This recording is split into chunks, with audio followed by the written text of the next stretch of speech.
Good evening, everyone, and welcome to LiaLusin, our fourth full moon circle for the Armenian goddesses in 2025. Tonight we are honoring Anahit, the Golden Mother, Mother of us all. I hope that you'll enjoy our talks tonight and that we'll be able to share some of that magic together.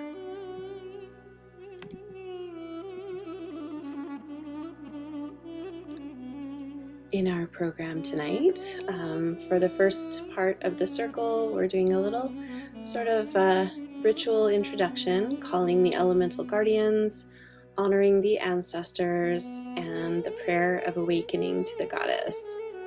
Then we'll go into a little bit of history and a little bit of her lore. And Haley is going to talk to us about the holiday of Navasard, which is just in the next couple of days. We'll talk a little bit about Anahit's temples, historical temples, and then I have a few different points of personal practice to share with you that I work with Anahit, and some suggestions for connecting with the goddess, and then a closing prayer. So I hope you all will enjoy what we've put together tonight.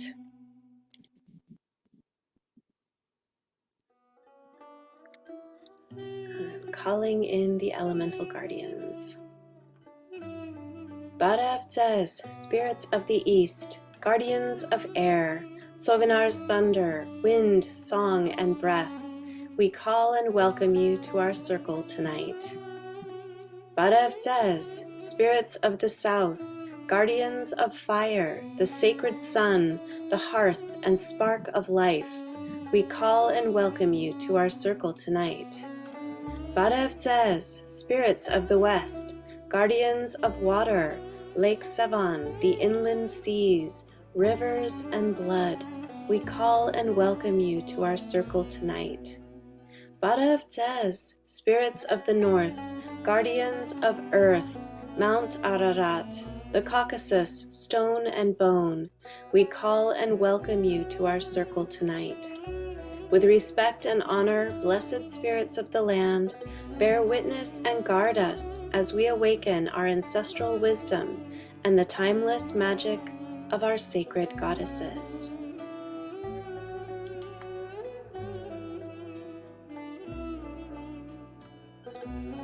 And now, I'm going to honor the ancestors. So take a moment, if you haven't done so yet, to prepare your ritual space.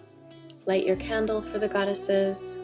Pour a little fresh water for your ancestors as we invoke them to be present and watch over our circle.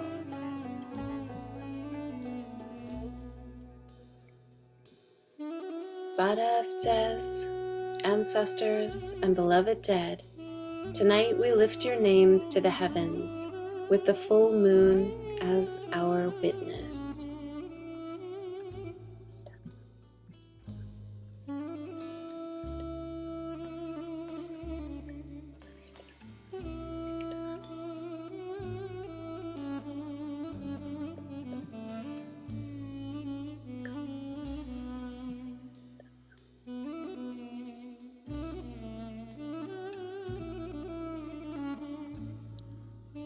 May the goddesses guide us to heal our traumas and mend our hearts, to witness our joys and join in our laughter, blessing us as we weave a new tapestry of sacred magical community.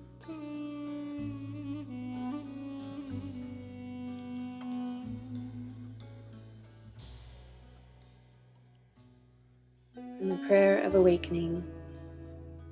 O beautiful, immortal goddesses of Armenia, we call to you, ancestors of blood, ancestors of spirit. We gather under this full moon, your scattered children, yearning to return, to reclaim the lineage of our magic. Once you flourished in our hearts and in the land, long since eclipsed by war, conquest, and patriarchy. Let us lift the veil of Christianity that has fallen so heavily and return you to the bright light of the sacred sun. With love and honor, we respect our family's faith, and with reverence, seek to unearth its tender roots. Walking side by side on these paths of love and spirit, may we each find the divine in her myriad faces. O beautiful and immortal goddesses of Armenia, rise up from the soil, the seas, and the sands of time. Return to us radiant, whole, and exalted in love. May your magic ignite in the flaming of the rose.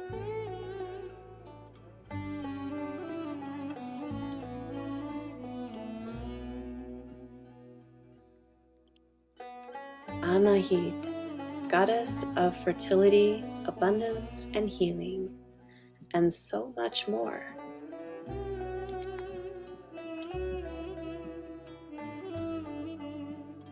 Great Lady Anahit, the glory of our nation, mother of all chastity, and issue of the great and valiant Aramast.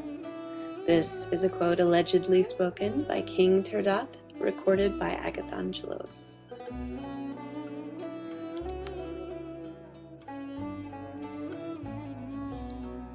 Hymn to Anahit. The world would be empty if there was no mother. Who else would give birth to the gods? Who else would sing with Ari, the sun? Who would measure the pain of the world? Who in the world would show sympathy? Who would sow the love of spring? But would there be a spring if there was no mother? If there was no mother, what would a father do? Would the sun still be itself? Mothers were created in Anahit. It was through motherhood that the gods were created, and the gods themselves call Anahit mother. I don't know the author of this hymn, but the translation is by Surin Oganessian, who's with us in the circle tonight.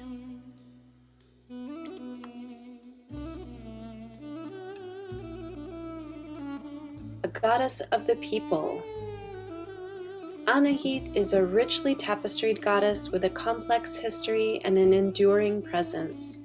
She is a goddess of fire and water, fertility, motherhood, wisdom, healing, abundant harvest, and wealth. She may be a syncretization of earlier tribal goddesses of the Armenians and other ancient peoples indigenous to the Armenian highlands, such as the Hurrians, Luwians, Hittites, and Urartians. The Urartians were a politically savvy warrior race who appear to be the most direct ancestors of modern Armenians and had a pantheon of many gods and goddesses. Arubani, wife of the chief Urartian warrior god Haldi or Kaldi, and divine patroness of the arts, may be the clearest indigenous ancestress to Anahit.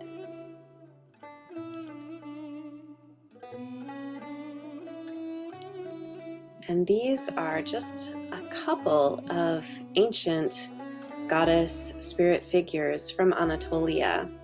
On the left here, we have this seated goddess with lions from Çatalhöyük, and she is one of the oldest figurines that we have from this area, circa 6000 BC. You can see she's enthroned with lions flanking her sides.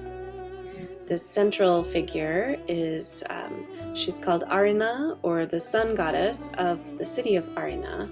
She's from the Hittite Empire in the Bronze Age, so 1500 to 1300 BCE. And then at the right here we have the Urartian Arubani, and this was a relic found at the fortress of Rusa Hinili, if I said that right, near Lake Van, and that's circa 800 BCE at the height of the Urartian Empire.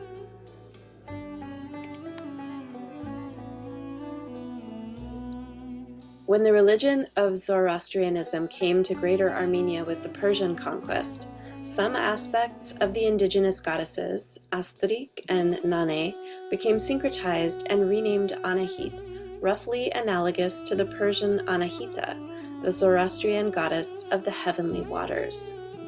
Anahita had some similarity to Anahit as a primary mother goddess of the Near East, but her iconography was quite distinct. She was a fertility goddess strongly associated with purity, specifically the pure waters of heaven. She granted sovereignty to kings and bestowed blessings of marriage, fertility, and childbirth to the people.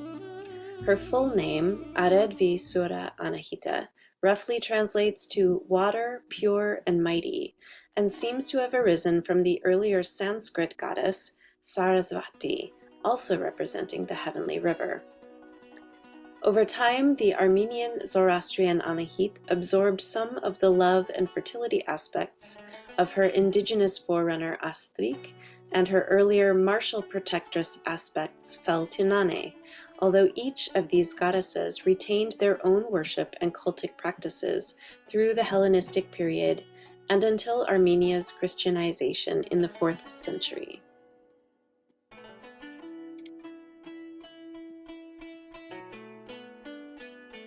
The Golden Mother.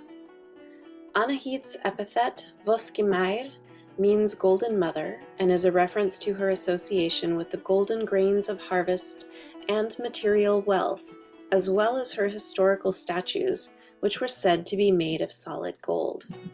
Her strong elemental associations with fire and water probably stem from her Zoroastrian roots, fire as the daughter or wife of the creator god of light, Aramazd, and the heavenly waters from her Persian counterpart, Anahita.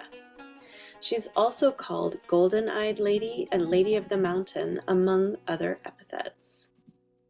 The New Year festival of Navasard is dedicated to Anahit, once considered to be the last month of summer and the beginning of the golden autumn. Although Navasard was originally celebrated in spring, as is the Persian New Year celebration of Nowruz, its festivities were always associated with agricultural cycles and rituals to ensure rain and bountiful harvests. In addition to feasting, dancing, and games, the people would make annual pilgrimages to Anahit's temple to ask for healing. Echoes of Anahit's celebrations at the original spring Navasard might be seen in the Festival of Beauty and Motherhood observed by modern Armenians on April 7th.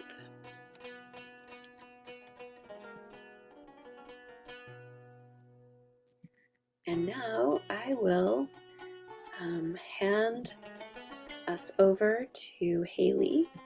Stop our share for a moment.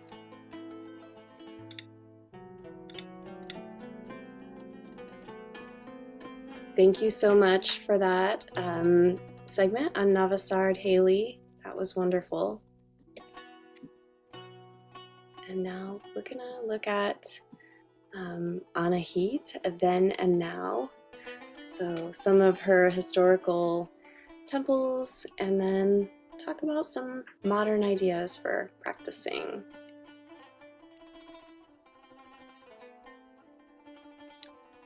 Anahit's temples. Anahit had temples at Erez, Armavir, Artashat, and Ashtishat, where she was worshipped alongside Astrik and Vahagan. The entire district of Erez in the province of LiaLusin, or Ekegyats, was called Anatakan Gavar after her, and a mountain in the Sofin district was known as Ator Anata, or Anahit's throne. The modern cathedral of Etchmiadzin is believed to be built over a temple to Anahit, or possibly Spandaramet, the sources differ, which would add a fifth location of Vagarshapat to her historical temples.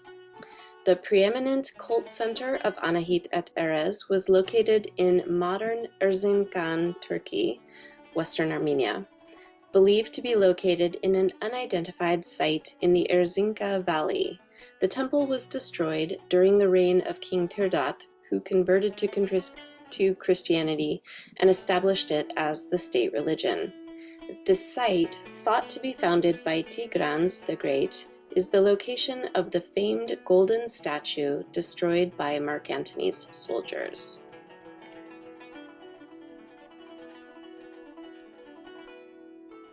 Anahit in situ. So you may recognize this map from the last few presentations. I've moved the pins around, so we have a lot of different sites for Anahit. Anahit's temple complex at Erez is marked by the blue pin over here. And you can see it's so close to Til, where the temple of Nane was located, just across the river. And the gold pin up here, just north of Erez, is the approximate location where the bronze head of Anahit, also called the Satala Aphrodite, was found in modern Sabak. The ancient town of Satala was located at the crossroads of Antioch, Cappadocia, and Trebizond in Armenia Minor. It was a key fortress in Rome's defense, controlling passes between the Black Sea coast and the Anatolian interior. And then here, with the red dots, you can see the other four temples, Ashtishat, and Armavir, and Artashata, and Vagarshapet. I'm sure I butchered that. Thank you for your patience with my pronunciations. Satala. First occupied in the Hellenistic period, Satala became a major Roman military base in the 1st century CE, guarding the empire's eastern frontier against Persian raids. Satala flourished as a fortress town along key trade and military routes until the Byzantine era, when it remained a garrison point in wars against Persia and later Arab forces, before declining in the Middle Ages. Satala was not just a military outpost, but was likely a bustling Hellenistic town. Structures that have been unearthed are thought to include a castle, aqueduct or church, a cistern, and a bathhouse. Various mosaics have also been discovered within the city remains. It's possible the original statue of Anahit, the one that we see her head pictured here, might have been seen as a tuke, or a tutelary goddess of the town.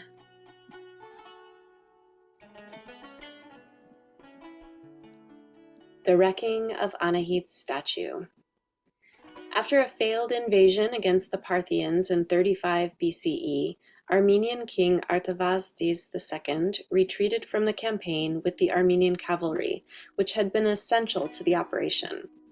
The following year, Mark Antony took revenge by attacking the Armenian capital, capturing the king, and eventually executing him in Alexandria.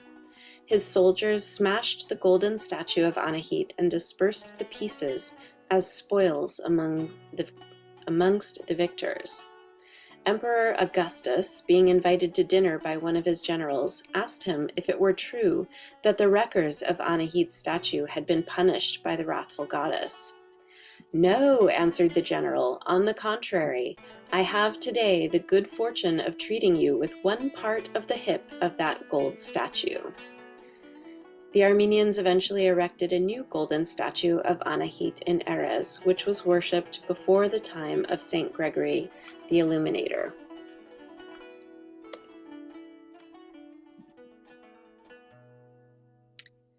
And then these are just some photos, some modern photos of the ruins of Anahit's temple at Armavir. You can see it's another hilltop, sort of fortress-like complex.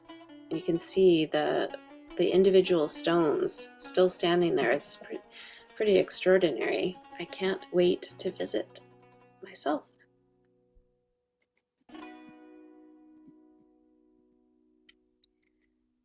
Altıntepe in Erzincan.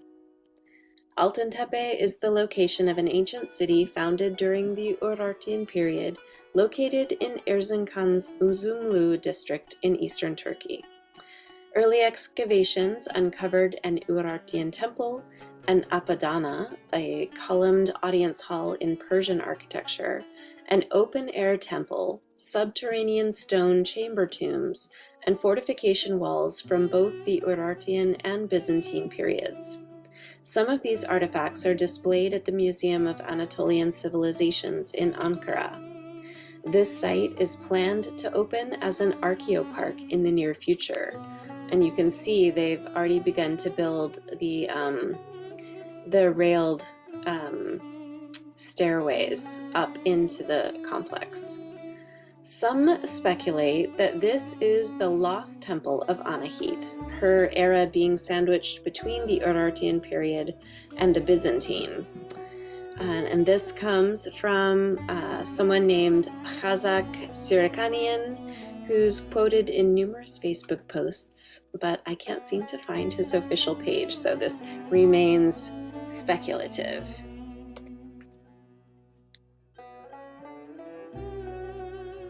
And now into some modern associations and potentials for practice. Materia Magica, gold, of course, pure gold. Gold is such an iconic, precious material, it seems natural to associate pure gold with Anahit, honoring her as the Golden Mother and the bestower of abundance.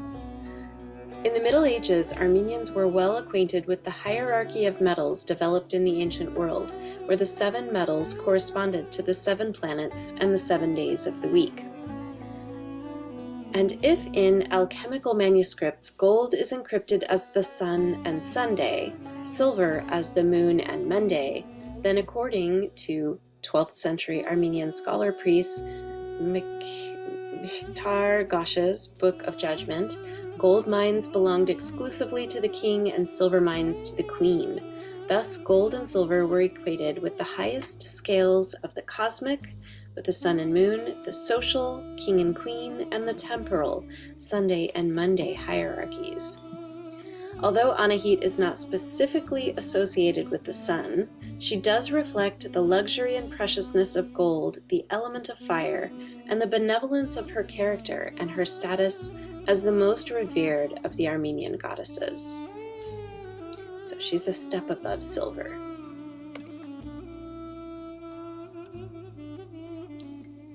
Garnet. Oh no, I've lost one of my photos. This is such a great photo too. The English name garnet, karmirakan, or granat in Armenian, comes from the Latin word granatus, in reference to the Punica granatum, or pomegranate, a plant with red seeds, similar in shape and color to garnet crystals. That is the missing picture, is garnet crystals in the matrix. So I'll have to share that when we get out of the slides. Garnet has been used in Armenian jewelry for centuries, along with carnelian, turquoise, quartz, amethyst, ruby, pearl, and many more stones. Garnet, like other precious and semi-precious red stones, are seen as tokens of protection, vitality, and emotional commitment in Armenia, and is frequently found in folk jewelry and wedding traditions. Garnet is also a sensual stone, aligned with creative energy on the physical plane. It represents the primordial fire, the creation of the world out of chaos, purification, and love.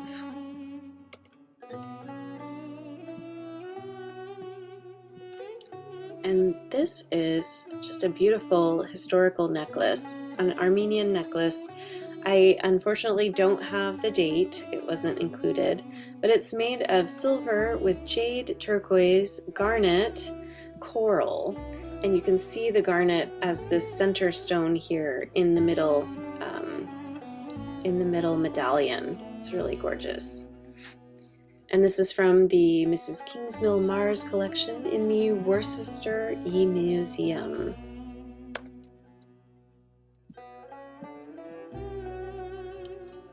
Materia Magica, pomegranate. Since antiquity, the lush pomegranate has been inextricably linked to fertility, love, and renewal. In Near Eastern and Mediterranean traditions, it was sacred to the goddess, its blood-red seeds evoking sexual vitality, abundance, and the mysteries of life, death, and rebirth. For Armenians, the pomegranate is a sacred symbol of life and lineage, perfectly embodied as the womb of the great mother goddess Anahit. Its countless seeds represent prosperity and the potential blessings of a large family, while its deep red hue also hints at the centuries of struggle and sacrifice Armenian people have endured. Magically, the pomegranate is believed to bring good fortune, fertility, wealth, and protection. Its juice can be used as ink or as a symbolic substitute for blood. Dried pomegranate skin can be added to incense or talismans for wealth, and a pomegranate branch can be hung over the door for protection.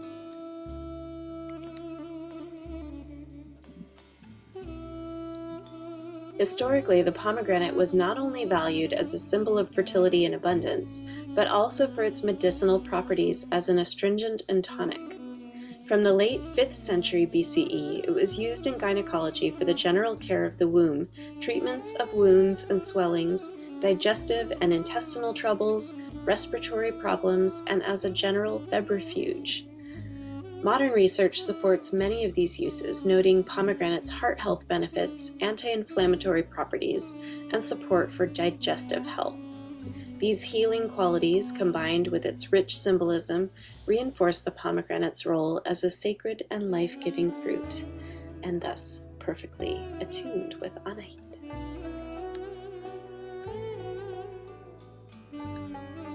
Symbola Sacra, the lion. The lion is one of the most ancient and powerful symbols of the great mother goddess in the Near East. One of the most prevalent animal symbols of divinity and royalty across cultures, lion iconography stems from the cradle of civilization and extends outward into Europe, Asia, and Africa. When the lion appears in ancient art and architecture, it represents strength, guardianship, political and spiritual authority, and the fierce allyship of a powerful being. In the Near East, the goddess is often depicted either riding or standing upon a lion, or enthroned and flanked by lions, both positions indicating power, rulership, domination, and respect. Sometimes she is pictured holding lions by the neck at either side, along with other symbolic creatures, similar to Potnia Theron, or the mistress of animals. Because there are so few artifacts remaining from Armenia's pre-Christian era, we have to piece together a fuller picture of her goddesses and their realms of power from the extant literature and the history, mythology, and iconography of the surrounding cultures. We've looked at ties to the Phrygian Cybele and Sumerian Inanna Ishtar with Nane and Astrik, and these goddesses also have a cultural kinship with Anahit. Both Cybele and Inanna are frequently depicted with lions.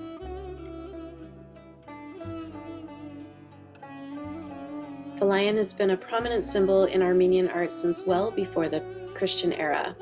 The lion and the eagle are both featured with the deity statues of Mount Nemrut, alongside the only existing monumental statue identified as Anahit, or her Greek or Persian counterpart.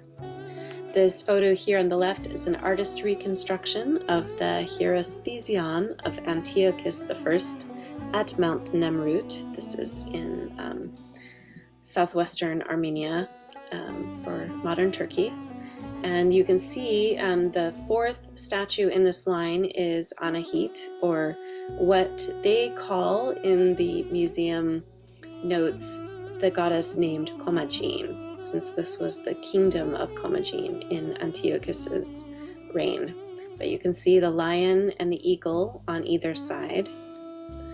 And here there is a close-up of the head of Anahit, because all of the statues are in pieces at this point in history. And this is a photo I took when I was able to visit there a couple of years ago. And you can see the lion in the background here.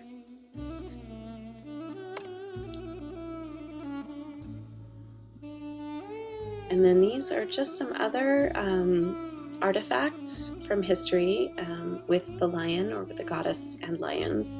On the left here, this is a reproduction bronze lion sculpture from Oshakan. This is from the 7th, this should be 7th to the 6th centuries BCE. That was a typo there. And this is from the History Museum of Armenia's website. And this second one is a lion ornament from Karmir Blur, which means Red Hill. This is from the Urartian city of Teshibaini, and it's bronze from the 7th century BCE, again the height of the Urartian period.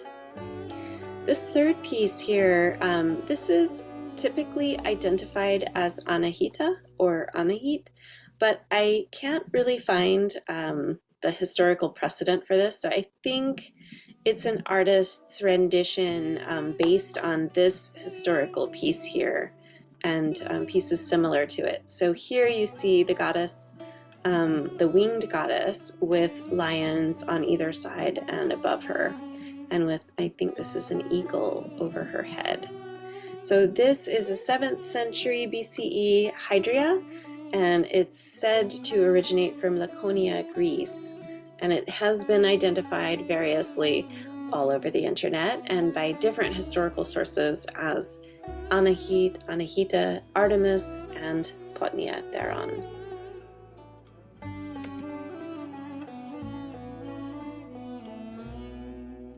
And Symbola Sacra Arev Kach. The Armenian Eternity Sign, also known as Arev Kach or Sun Cross, is a ubiquitous icon of Armenian culture. This ancient emblem is found on steles from the 1st century BCE, and its 4-armed ancestor has been found on petroglyphs and rock paintings in the Armenian highlands dating back to the 2nd millennium BCE. In the Byzantine era, the sun wheel motif became an integral part of the exquisitely carved khachkars, and by the medieval period it was firmly established in the religious art and architecture, sacred manuscript illumination, and national iconography of Armenia. The ancient sun wheel symbolizes the sun, fire, lightning, fertility, childbirth, and the eternal cycles of life, death, and rebirth, clearly aligned with Anahit's domain. To modern Armenians, it represents spiritual eternity and heavenly salvation. Some interpret the direction of the curved arms as active and passive, or masculine and feminine. For instance, a baby crib adorned with the symbol rotating to the right was intended for boys, while a left rotation symbolized the cribs for girls.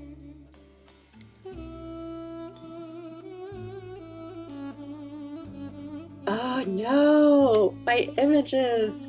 I just tested this. Many apologies. I'll be able to share these when we get out of our slides tonight. But worship of Anahit as the preeminent matron and mother goddess of Armenia transformed into reverence for Mary in the Christian era. Many Armenian churches are dedicated to Mary as the Holy Mother of God.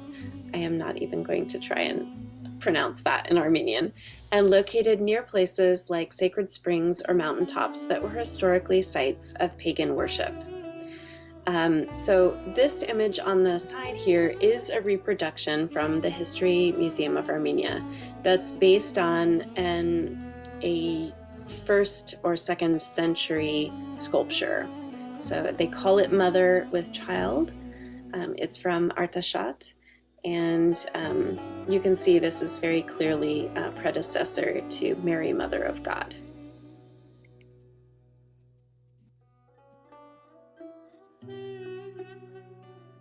Well, I guess my images are about 50-50 tonight. On the left here, I just wanted to share some modern artist depictions of Anahit. This on the left is the Floral Anahit by Minas Halaj. That was from 2018.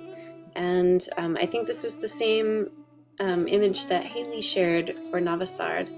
And I don't know the exact title of this, but I think it's either the Pomegranate Dance, but it is clearly in the temple of Anahit, as you can see her golden statue presiding with a pomegranate in her hand.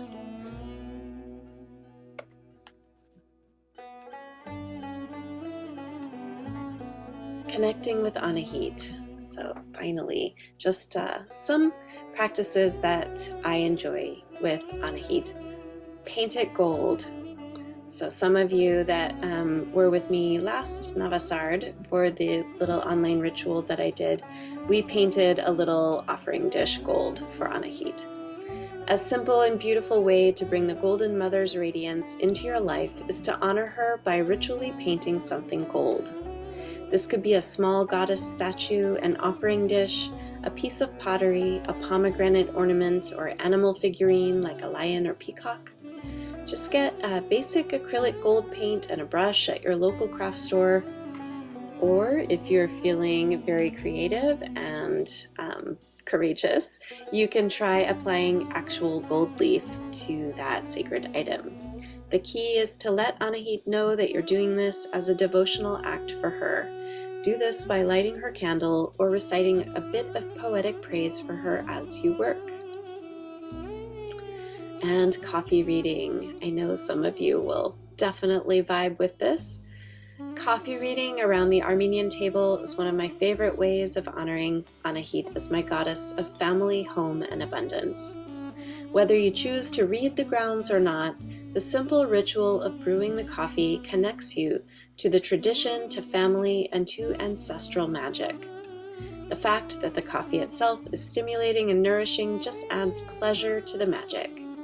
You can try adding a pinch of spice to the coffee, a splash of rose water, or even a few threads of saffron to make it a special occasion. And here I have the image of Anahit pictured as the Empress in the Armenian Tarot by Pombak Games, which is still sort of in progress. I can't wait for them to come out with the deck. And then this is a prayer that I wrote last year, a prayer to Anahit as the Golden Mother for Navasard. So I'll just recite that for you and then we'll close.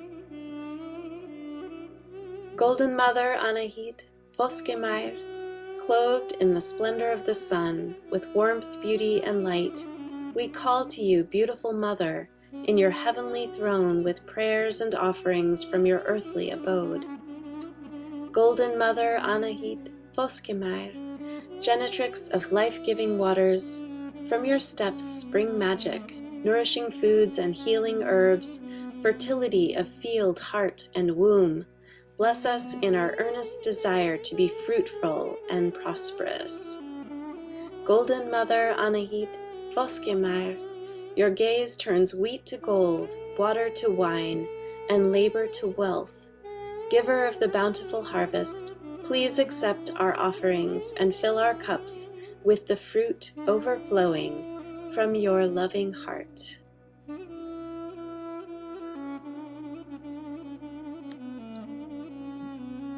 And that is it for our presentation tonight.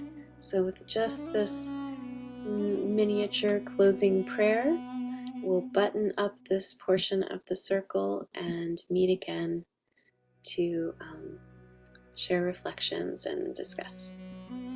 May the goddesses rise and the land be healed. May the ancestors preside as our magic is sealed.